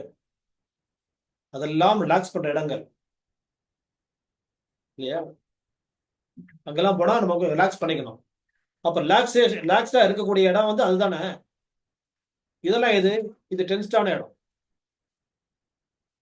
டென்ஸ்டான இடத்து ஏன் இருக்கணும்? Earning part. நமக்கு சம்பாதிக்கணும், பணம் வேணும், நமக்கு வாழ்வாதாரம் வேணும். வாழ்வுக்கான ஆதாரம் வேணுன்றதுக்காக தான் இங்கே உட்காந்துருக்கிறோம். ஓய்வு எடுக்கணும்னா அங்கதான் போயிடுவோம். அப்ப நம்ம வந்து நமக்கு அதுக்கான சூழ்நிலைகள் சரியா இல்லையே, நம்ம என்ன செய்ய முடியும்? எங்களுக்கு ஒன்றும் நீங்க சூழ்நிலை சரியா இல்லைன்னா ஒன்றும் கவலைப்பட வேண்டிய அவசியமே கிடையாது. ஏன் பயப்படுறீங்க? ஏன் கவலைப்படுறீங்க? சொந்த வீடு இருக்கிறவனுக்கு ஒரு வீடு தான். வாடகை வீட்டுக்காரனுக்கு எல்லா வீடும் எங்க வேணாலும் போலாம். நினைச்சா எந்த ஊர் வேணாலும், எந்த இடத்துல வேணாலும், எந்த தெருவுனாலும் வீடு பிடிக்கலாம். அதே மாதிரி எங்களுக்கு தோட்டத்துல வீடு அமைக்கலாம்னு பார்க்க முடியல. நீங்க வீட்டை தோட்டமா மாத்துங்க. அவ்வளவுதான், சிம்பிள் மேட்டர். சின்ன சின்ன டப்பாக்கள் கூட வைக்கலாம். வெண்டைக்காயை வீட்டிலே தயார் பண்ணலாமே, கத்திரிக்காய் வீட்டில் தயார் பண்ணலாமே, அவரைக்காய் வீட்டில் தயார் பண்ணலாம். ஏதாச்சும் கொஞ்சம் பெருசாக இருந்தால் அவரைக்காய் தயார் பண்ணலாம். பந்தல் போடணும். கருவேப்பிலை, எலுமிச்சம்பழம், கொத்தமல்லி, புதினா, இன்னும் என்னென்ன இருக்கு. இதெல்லாம் வந்து ஈஸியா நம்மளே வந்து நம்ம பண்ணலாம். அப்ப நமக்கு தெரியும் இந்த தக்காளி நம்ம வீட்டு தக்காளி, இந்த கத்திரிக்காய் நம்ம கத்திரிக்காய், நம்ம வெண்டைக்காய், நம்ம முருங்கையை பத்தி எவ்வளவு பெரிய விஷயம் அது. முருங்கையை பத்தி நிறைய பேசிட்டு இருக்கோம் நம்ம. டாக்டர் தனபாலை பத்தி பேசணும் பார்த்தீங்களா? அவர் முருங்கையின் பயன்கள் 300 புக் எழுதியிருக்கிறாரு. அதுல அவர் நிறைய விஷயங்கள் சொல்றாரு. அவ்வளவு விஷயங்கள் நம்ம பேச வேணாம். முருங்கையோட பயன்கள் தெரிஞ்சா போதும். இப்போ முருங்கை எவ்வளவு வீரியம் தரக்கூடிய விஷயம். நரம்பு மண்டலத்தை முழுமையா நம்மளை வந்து ஆட்படுத்தி நம்ம வந்து நம்மளை முழுமையா செயல்பட வைக்கக்கூடிய ஒரு மிகப்பெரிய முக்கியமான உணவு முருங்கை. முருங்கை எல்லா பார்ட்ஸும், முருங்கை கீரை, முருங்கை காய், முருங்கை பிஞ்சு, முருங்கை விதை, முருங்கை பட்டை, இப்படி எல்லா பகுதிகளும் எப்படி வாழையை பத்தி பேசணுமோ அது மாதிரி முருங்கையும் பயனுள்ள நிறைய இருக்கு. இங்கிருந்து முருங்கை பூ ஏற்றுமதி பண்ணி ஒரு கிலோ 2000 வரை ஏற்றுமதி பண்றாங்க. அங்கிருந்து வாங்கும்போது 25,000 30,000 வாங்குறாங்க. இந்த மருந்தா பவுடர் ஆக்கி மருந்தா வைக்கிறாங்க. நம்மகிட்ட இருந்து போனதுதான் அது. அவங்களுக்கு தனியாக அவங்க தயார் பண்ணிடலாம் அங்கெல்லாம். அப்ப எவ்வளவு விஷயம் உங்க முருங்கையில இருக்குது. ஒண்ணும் ஊத்த வேணாம். முருங்கை இருக்குதா உங்க கையில? நீங்க வெறுங்கை இல்லைன்னு முடிவு பண்ணிக்கங்க. கவிஞர் தாரா பாரதி மதுராந்தகத்துல ஒரு டீச்சரா இருந்தாங்க. கவிஞர் தாரா பாரதி அவர் புத்தகத்தை எழுதுறாரு. வெறுங்கை என்பது மூலத்தனம், உன் விரல்கள் 10 மூலதனம் சொல்லி. அதுதான் அக்குப்பஞ்சர் நாங்க எடுத்துட்டோம். உங்க விரல்கள் 10 மூலதனம் அப்படின்னு சொல்லி. இப்போ அதே மாதிரி பெருங்கை என்பது மூலத்தனம். உன் கையில் என்ன இருக்குது? முருங்கை என்பது ஒரு மூலதனம். இப்ப நம்ம மாத்திக்கலாம் அந்த டெக்னிக். தாராபாரதி அவர்கள் இல்ல, உயிரோட இருப்பாங்க. அப்போ அந்த முருங்கை அவ்வளவு பயன்கள் இருக்கு. முருங்கை விதை ஆண்மை குறைவுக்கு அவ்வளவு அற்புதம் பயன்படுது. முருங்கை பூ பெண்மையின் வந்து வளர்ச்சியில வந்து ஏதாவது சேதாரங்கள் இருக்குது, இல்ல குறைபாடு இருக்குமானால் முருங்கை பூ அவ்வளவு அற்புதமாக மலர வைக்கக்கூடிய தன்மை இருக்குது அதுக்கு. முருங்கை காய் நரம்பு மண்டலத்துல வந்து ரொம்ப பலவீனமாய் படுத்தப்படுகா இருக்கிறவனுக்கு எழும்பி உட்கார வைக்கக்கூடிய சக்தி நரம்பு வந்து முருங்கை காய்க்கு இருக்குது. முருங்கை செரிமானமே இல்லாதவனுக்கு முருங்கை பூ பிஞ்சு இருக்கு இல்லையா, அப்படியே மென்னு உள்ள முழுங்குற அளவுக்கு உள்ள முருங்கை பிஞ்சா இருக்குன்னு சொன்னா அவனுக்கு ஆற்றல் நிறைந்த உணவாக அது மாறுகிறது. டானிக் அது, பெஸ்ட் டானிக். சத்தே தேவை, விட்டமின்ஸ் தேவையில்லை அவனுக்கு. வாரத்தில் 2 நாள் முருங்கைக்காய் சேர்த்துட்டு வந்தோம்னு சொன்னா அவனுக்கு வந்து நரம்பு பலவீனம் இல்லாம அவனை சேஃப்டியா வச்சுக்க முடியும் அவனால. முருங்கை கீரையை சேர்த்து சாப்பிட்டு வந்தோம்னு சொன்னா அவனுக்கு அதே மாதிரி வந்து இரும்பு சத்து அனீமிக் கண்டிஷன்ல சரியாகும். இயற்கையின் தங்க பசுமன்னு ஒருத்தர் சொல்றாங்க ஒரு ஸ்டூடெண்ட். ஒரு உண்மைதான். அந்த அளவுக்கு முருங்கையில எவ்வளவு பயன்கள் இருக்குது. ஒவ்வொன்றிலையும் பயன்கள் இருக்குது. நம்ம நாட்டில் தான் எல்லாமே இருக்குது. அது நம்மளை சுத்தி தான் இருக்குது. நம்ம வீட்டுல வச்சா முடிஞ்சா முருங்கை மரம் வைக்கலாம். கொஞ்சம் இடம் ஸ்பேஸ் இருந்துச்சுன்னா நம்ம வந்து அவரை பந்தல் போடலாம். முடியல சின்ன சின்னதெல்லாம் நம்ம தக்காளி தொட்டி போடலாமே. சின்ன தக்காளி தொட்டி, வெண்டைக்காய் இந்த மாதிரி இப்போ இதெல்லாம் போட முடியும். வீட்டு தோட்டம், தோட்டத்தில் வீடு. அந்த மாதிரி ஈஸியா உங்களுக்கு புரிய வைக்கணும்னா 36 வயதிலே பாருங்க. அதுல வந்து நிறைய வந்து அவங்க எப்படி டெவலப் பண்றாங்கன்னு பாருங்களேன். ஏஜ் வந்து வந்து ஒண்ணும் பிரச்சனையே கிடையாது. அப்ப அதெல்லாம் வந்து நமக்குள்ள தெரிஞ்ச விஷயம் தான், இருக்கிற விஷயம் தான். எக்ஸாம்பிள்ஸ் ஒண்ணு இல்லையா எடுத்துக்காட்டா போம்போது, அப்ப இந்த எக்ஸாம்பிள் பாருங்க நீங்க வந்து. அதிலிருந்தாவது நம்ம வந்து நம்ம ஏன் பண்ண முடியாது? ஏன் நம்மளால முயற்சி பண்ண முடியாது? பண்ணலாம். அப்ப அந்த மாதிரி கல்டிவேஷன்ல இருந்து ஆரம்பிக்கிறோம். நமக்கு தெரிஞ்ச இடங்கள்ல இருந்து, நமக்கு வந்து அந்த மாதிரி வந்து பூச்சி மருந்து போடாத, ரசாயன உரங்கள் போடாத உணவுகள் கிடைக்குமானா, அத பயன்படுத்த ஆரம்பிக்கலாம். சரி, ரசாயன உரங்கள் போட போகும்போது என்ன ஆகுதுன்னு தெரியுமா உங்களுக்கு? வருஷத்துக்கு 3 தடவ தான் விளைவிக்கக்கூடிய நெல்லுன்னு வச்சுக்கங்களேன், ஒரு நிலம். நெல் விளைச்சல். அது வருஷத்துக்கு 5 தடவ, 6 தடவ வந்து விளைச்சல் குடுக்கும் இப்போ. எப்படி? ஸ்பீட் அப் பண்ணிடும்.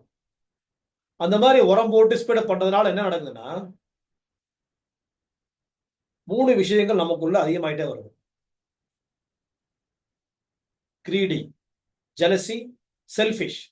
அப்ப கடையில வாங்கக்கூடிய அரிசிகள் வந்து நமக்கு இது 3ம் உள்ள அதிகமாயிட்டே வருது. கிரீடினா என்னது? பேராசை. ஜெலசினா பொறாமை. அதுக்கப்புறம் செல்ஃபிஷ்னா சுயநலம். இப்போ டயபெட்டிக் ஆயிட்டே வரும். 10ல 9 பேர் டயபெட்டிக் இந்தியாவை பொறுத்தவரைக்கும். ஏன் டயபெட்டிக் ஆகுறோம்? அதுக்கான ரூட் காஸ் எங்க இருக்குன்னா செல்ஃபிஷ்னஸ். ஏன் செல்ஃபிஷ்னஸ் தப்பா ரைட்டா? அதுல பாசிட்டிவ் செல்ஃபிஷ்னஸ், நெகட்டிவ் செல்ஃபிஷ்னஸ் 2 இருக்கு. சுயநலம். இப்போ ஃபார் எக்ஸாம்பிள், சரி எக்ஸாம்பிள் வேணாம். நம்ம ஏன் சுயநலம் அதிகமாயிட்டே வருது? டெவலப்டு கண்ட்ரீஸ்ல சுயநலம் இருக்காது. வி ஆர் இந்த டெவலப்பிங் கண்ட்ரி.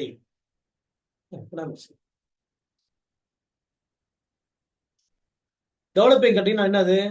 நமக்கு வாழ்வாதாரம் இல்லை. தனக்கு மிஞ்சிதான் தானம். நம்ம வந்து ஐயோ நீ சாப்பிட்டியாப்பா, நீ சாப்பிட்டியாப்பா பக்கத்து வீட்டுல போயினா கவு தட்டி தட்டி கொடுத்துன்ற அளவுக்கு நமக்கு முடியுமா? கண்டிப்பா முடியாது. நம்ம நமக்காக தான் மீன் வாங்க முடியும். பக்கத்து வீட்டுல வாங்க முடியாது. அந்த வாசனை தான் அவங்களுக்கு போகும். நபிகள் நாயகம் சொல்லிட்டாங்க, நீ குழம்பு காய்ச்ச போகும்போது நிறைய தண்ணி ஊத்தி அதை காய்ச்சுங்க. ஏன்னா அண்டை வீட்டாளர்களும் அந்த வாசனை போகும்போது அவங்க எல்லாம் வந்து மனம் வந்து பேதரிக்கும். அவங்களுக்கு பாவம் வருமானம் இருப்பாங்க, பசியோடு இருப்பாங்க. அவங்களுக்காகவும் சேர்த்து காய்ச்சிங்கன்னு சொல்றாங்க. ஆனா நடைமுறைக்கு இப்ப சாத்தியமானா இப்போதைக்கு வந்து கொஞ்சம் ஒத்தி வச்சுதான் பண்ண முடியும். ஏன்னு சொன்னா நம்முடைய வாழ்வாதாரம் அந்த அளவு தான் இருக்குது. சுருங்கி போய் கிடக்குறோம் நம்ம. அப்ப நம்முடைய மனசும் சுருங்கி தாங்க இருக்கும். நம்ம அளவு தான் பண்ணிக்க முடியும் அப்பனால. தெருவுக்கே எல்லாம் ஊத்தி பண்றது என்ன இது? பக்கத்து வீட்டுக்கே முடியாது, பக்கத்து போஷனுக்கே முடியாது. அண்ணன் தம்பி விட பக்கத்து போஷன் தான் தர முடியாது. அவங்க தனி குழம்பு தான், நம்ம தனி குழம்பு தான். ஒரு வீட்டுக்குள்ளேயே 4 ரூம் நல்ல சமையல் நடக்கிற மாதிரி தான் அங்க வந்துட்டோம் இப்பெல்லாம். அதெல்லாம் வந்து மாமிக்கு வேணா கொஞ்சம் கொடுக்கலாம் இன்னைக்கு. இன்னைக்கு கொடுத்தா 3 நாள் தர மாட்டேன். நாளை ஏன்னா 4 பேர் அண்ணன் தம்பிக்கிறாங்க. 4வது நாள் தான் மாமி கொடுப்போம். மாமியார் மாமியாரு. சரி 4 நாள் கொஞ்சம் 4வது நாள் வந்து மாமனார் வர ஊர்ல வந்துட்டாரா? அப்ப வந்து 7 நாள் ஒரு தடவை கொடுப்பாங்க. சரி மண்டே இவர் குத்துறான், வியாழக்கிழமை அவங்க குத்துறான், அவ்வளவுதான். திங்கள் வியாழன். அப்ப நம்ம அந்த மாதிரி அவ்வளவு சுருங்கியாச்சு லைஃப். ஏன் அந்த செல்ஃபிஷ்னஸ்? இது பாசிட்டிவ் செல்ஃபிஷ்னஸ். ஏன்னு சொன்னா நம்ம முதல்ல நம்ம வந்து கால நிக்கணும். நின்னதுக்கு அப்புறம் தான் மத்தவங்களை வந்து நம்ம தோள்பட்ட நிறுத்த முடியும். நமக்கு அடிப்படை தேவைகள் நம்ம நிறைவேறலையே இன்னும். நமக்கு இந்த மாசம் சம்பளம் வாங்கணும்னா ஒண்ணுமே செய்ய முடியாது. இந்த மாசம் வருமானம் வந்தா தான் வாடகை கட்ட முடியும், கரண்ட் பில் கட்ட முடியும், போன் பில் கட்ட முடியும், ரீசார்ஜ் பண்ண முடியும். அப்புறம் தண்ணி கேன் வாங்கி ஆகணும். சோறு ஒண்ணு ஆரம்பிக்கல. பால் வாங்கி ஆகணும், சக்கரை வாங்கி ஆகணும், டீ தூள் வாங்கி ஆகணும்.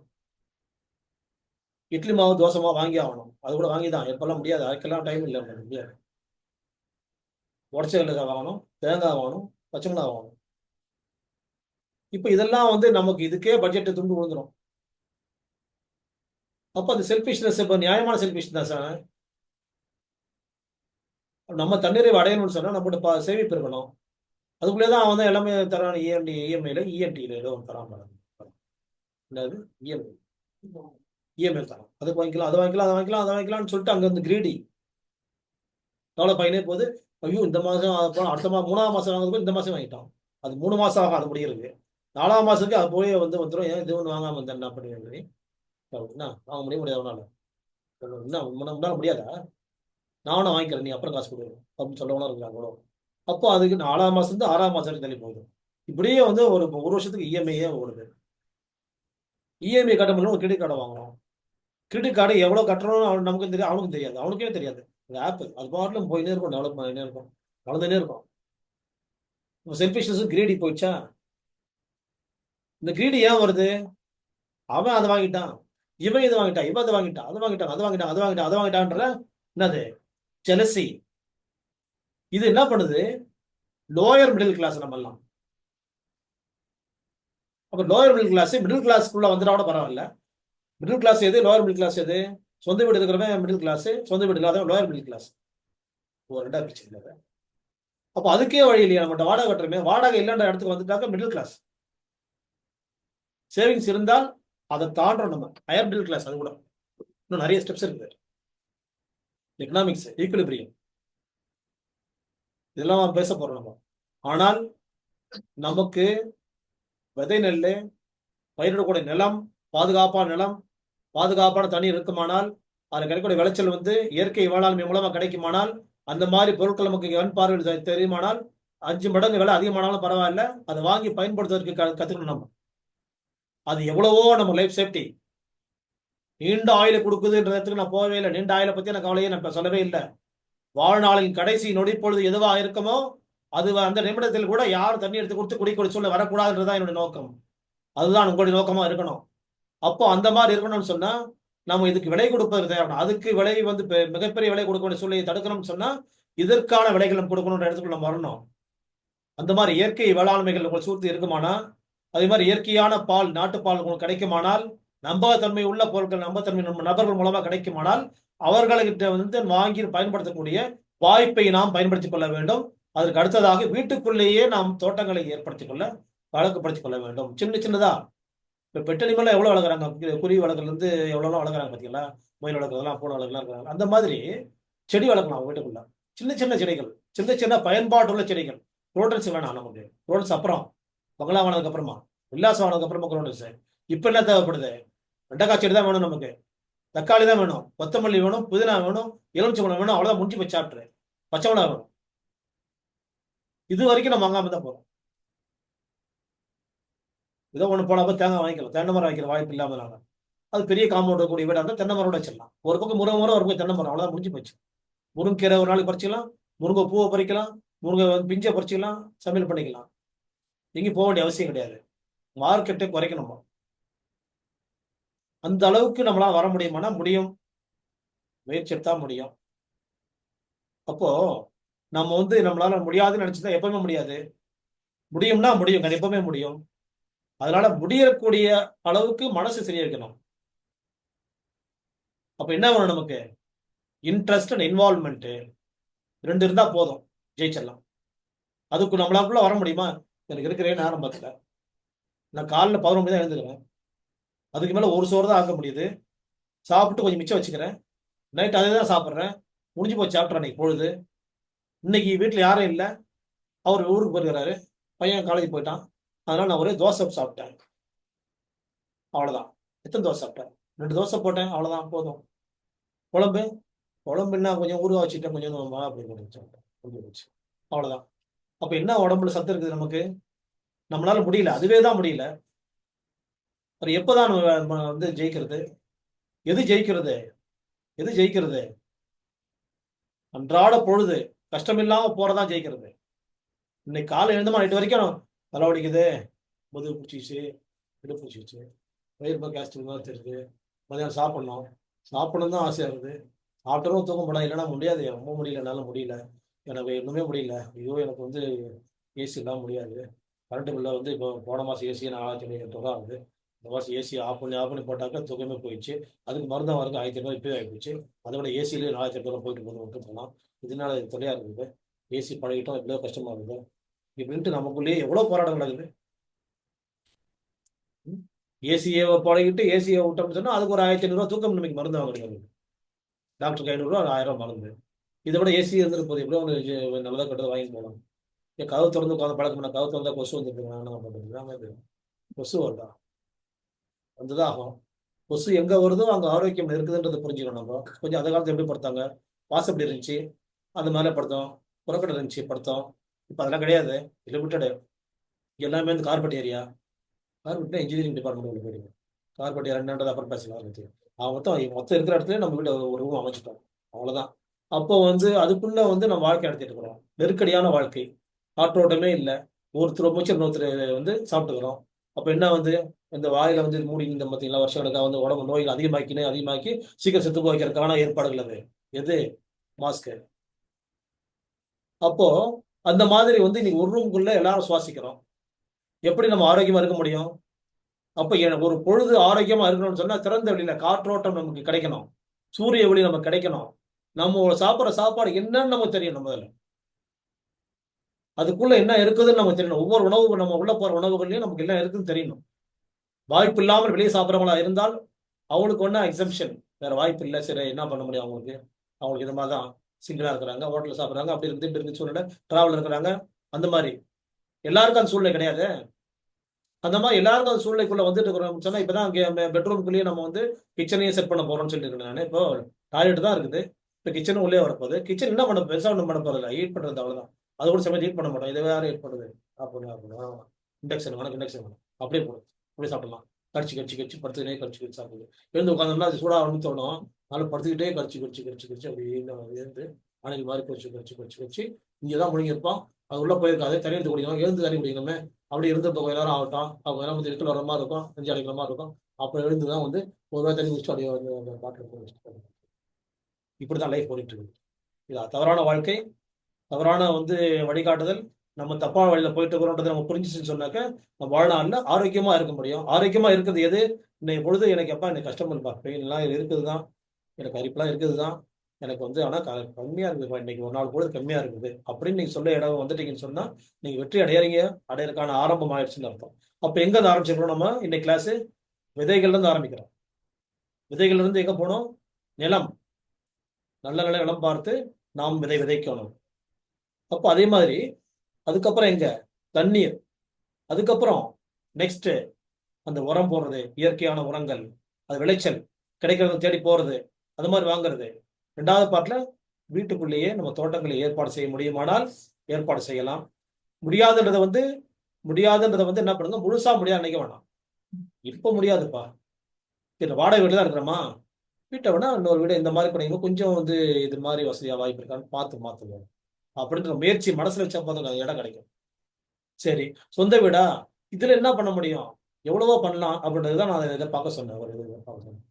ஒரு ஆப் பார்க்க சொன்னீங்களா, அந்த ஆப் பாருங்க. அதுல இப்படி இப்படிலாம் செட் பண்ணலான்றது தெரியும். அதுல கூட வாடகை வீடு தான். அப்ப இதெல்லாம் நம்ம வந்து உள்வாங்க ஆரம்பிக்கிறோம். இப்போ ஒவ்வொரு நொடிப்பொழுதும் நம்ம வந்து என்ன சாப்பிட்றோமோ அந்த பொருளை பத்தியே கவனம் இருக்கணும். அந்த இடத்துக்குள்ள வந்துட்டோம்னு சொன்னா நம்மளோட வாழ்நாள்ல ஆரோக்கியத்தின் வாசலை நாம் திறந்து வைத்து விட்டோம். First matter. சரி, இதுக்குள்ள வந்து நம்மளால வந்து என்னெல்லாம் பண்ணிக்க முடியுன்ற இடத்துக்குள்ள வந்துட்டு நம்ம அதே மாதிரி வெளி உணவுகளை பத்தி திங்க் பண்ணுங்க. எப்படி அவன் வந்து ரெடி பண்ணியிருக்கிறான், எப்படி பேக் பண்ணியிருக்கிறான், என்ன வந்து அவன் வெசல்ஸ்ல வச்சு பண்ணான், எப்படி தூக்கி போட்டு பேக் பண்ணான், எப்படி கொண்டு வந்து என்ன பண்ணான், எவ்வளவோ யூடியூப்ல போய் பார்த்து பாருங்களேன். அந்த டெலிவரி டைம்ல என்ன முன்னாடி இன் பிட்வீன் டெலிவரி என்னென்னலாம் பண்றாங்க, நம்ம ஆர்டர் கொடுத்து சாப்பிடலாமா அப்படின்னு பார்க்க போகும்போது எவ்வளவு மோசமான விஷயங்கள்லாம் அதுக்குள்ள இருக்குதுன்றது நிறைய பார்த்துட்டு இருக்கிறோம். இதெல்லாம் கவனம் வச்சிங்கன்னு சொன்னா வெற்றி அடையலாம். முதல் பகுதியில் விளைச்சலை பற்றி திங்க் பண்ணுறோம், வீட்டு தோட்டத்தை பற்றி திங்க் பண்ணுறோம். நான் சொன்ன 2 3 விஷயங்களையும் வந்து உள்வாங்கி வைங்க, நிச்சயமாக பயன்படும். நீண்ட நேரம் வந்து பேச முடியாது, என்னால் பேச முடியும், நான் பேசுவேன். இன்னைக்கு சாயந்தரம் கூட பேசுவேன் நான். 6:30 கிளாஸ்னாக்கா 6 மணி வரைக்கும் பேசுவேன். ஆனால் நீங்கள்லாம் சாப்பிட்ணும், தயாராகணும். அது வந்து டைம் மேனேஜ்மெண்ட்டை பற்றியும் பேச போகிறோம். 1 to 2 லஞ்ச் டைம் முடிச்சாலும் சொல்லி பேச போகிறோம். ஆனால் 2:30 மணி தான் முடிப்போம் நம்ம, அதையும் ஆவச்சிக்கணும். சில நேரங்களில் சில விஷயங்கள் வந்து எக்ஸம்டடு. ஆனால் எப்பவுமே எக்ஸம்டடாக நம்ம வாழ்ந்தோம்னு சொன்னால் நம்ம வந்து பலவீனப்பட்டு போயிடுவோம். ஆரோக்கியம் இல்லாத எதுவுமே நமக்கு வந்து பயன்படாது, சுவர் இல்லாத வரைய முடியாது. அந்த ஆரோக்கியத்தை வந்து நாம வந்து பெருசா டெவலப் பண்ண வேணாம், இதுக்கு மேலேயும் ஆரோக்கியம் கெடாம பாதுகாத்துக்கிட்டாலே அது பெரிய பெரிய விஷயம். அந்த இடத்துக்குள்ள நம்ம எல்லாம் வர வேண்டும். அந்த வாய்ப்பை நமக்கு இறைவன் அருள் புரிய வேண்டும். இந்த வாய்ப்பு யார் மூலமாக கிடைத்ததோ அவர்கள் எல்லாம் ஆசிரியர் பெருமக்கள், அவர்களுக்கான பிரார்த்தனையோடு நிறைவு செய்யப்படுகிறது. நன்றி அன்புக்குரியவர்களே.